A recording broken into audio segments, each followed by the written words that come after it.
Hello everyone, today we'll talk about how to fix or how to solve your problem that you have on Facebook Lite. To know how to fix or how to solve your Facebook Lite problem, you should just go to settings. Here we click apps, default apps, app settings.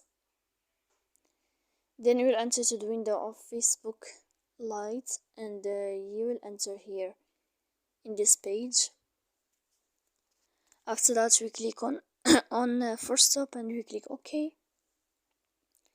Here we'll enter to the window of storage. Then we click clear cache. You can turn off your Wi-Fi and you can wait a moment to turn on your Wi-Fi again to fix that problem you have.